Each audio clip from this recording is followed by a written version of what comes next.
Do you have a response plan if you get laid off? Do you know what steps you should take and what you should absolutely not do? Hi, I'm John Self, a career coach, a job search strategist, and someone who can help you accelerate your job search. Prior to launching our online on-demand career platform at johngself.com, I spent 27 years in global executive search, so I know how the recruiting process works and what you must do to succeed in today's rapidly evolving job market. Hang around, because at the end of today's video, I will share a free course to help you in the event of a layoff or job loss. It will help you clear the decks on your way to find a job. When you get that tap on the shoulder from your boss on a Friday afternoon, or in some cases, that cold, callous email informing you that you no longer have a job, here are some steps you should immediately take. First, before your computer server access is terminated, download any information regarding your business contacts, including corporate colleagues, particularly those supporters who might serve as off-the-grid references. Now, while every organization is different, this type of information is generally not always seen as proprietary. 2, if you have any other personal documents, hopefully not your resume, on your work computer, download them immediately.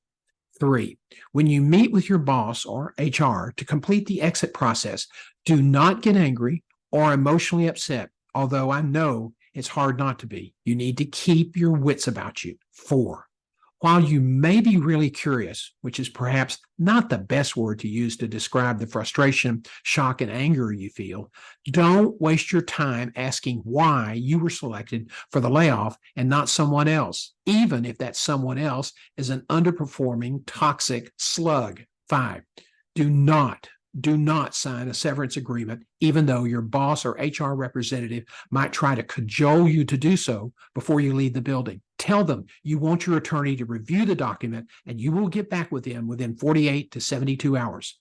Now, it's important that you take the initiative in setting the timeline for your response, because if you don't set the time frame first, your former employer will try to squeeze you to suit their needs. 6, when you sign your severance agreement, be sure it covers what will be said and who will say it. That is, anything about your performance or tenure with the company. The standard HR response is, well, this provision won't be necessary since corporate policy precludes any reference information being released. That said, if you are an executive or a member of the C-suite, your attorney should still probably insist that this be included in the severance agreement to protect your interests from direct or behind-the-scenes comments made to recruiters or background investigators. Now, this is a common occurrence, HR's claim notwithstanding. Not nailing this down can really cause unbelievable havoc later in your job search. 7, do not immediately start applying for jobs. First, you really need to allow your emotions to chill. Now, whether you want to admit it or not, there are strong similarities between losing your job and the passing of a friend, for example. There are stages of grief you will experience.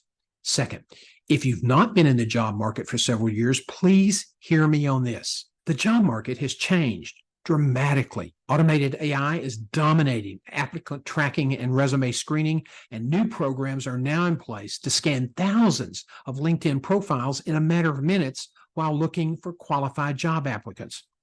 You must understand how this new approach to recruiting will impact you, and you must master the new rules of the road to avoid wasting time. 8, the next step will seem a little counterintuitive to some of you.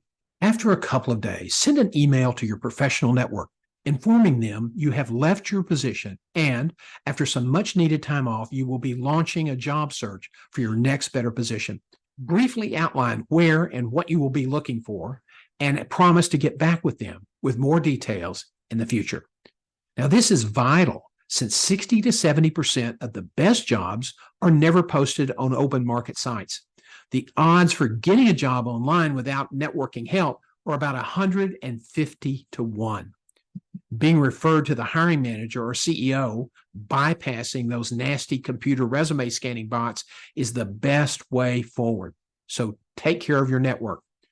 Your network is now more important than ever. By the way, your career network and your strategic plan must be in alignment. 9, recruit your references before you re-enter the job market. They can provide you invaluable business intelligence to help you prepare for job interviews. 10, before you begin looking for a job, update your career mission, vision, and values. Nail down your value brand statement. Create a resume template that can be easily customized for each job you pursue, and update your LinkedIn profile. Be sure it is consistent with your resume as well as the profile in any professional association directory in which you might be listed. Start networking. Establish a daily work schedule and set actionable performance targets. Finding a job is tough. It is a full-time job. In fact, you may find that it will take more effort and focus than your previous corporate position. Now, before I go, I want to tell you about a free course we offer inside the Guiding Your Career Academy at johngself.com. This course will provide you with an overview of what you should do if you suddenly find yourself out of a job. I also want to encourage you to download our free resume guide at johngself.com. Now, this guide was created specifically for supervisors, managers, and executives. It will help you create a document that can be easily customized for each job you pursue. Click the subscribe link at the top of our homepage. And join us for Career Live on Thursday, LinkedIn and Facebook at 7:30 a.m. Central Time. We will then stream live on YouTube at 9:30 a.m. Central Time, on Instagram at noon, Twitter, soon to be known as X, at 4 p.m., and TikTok at 8 p.m. Central Time. If you like our content, please like and share and become part of our career community by subscribing.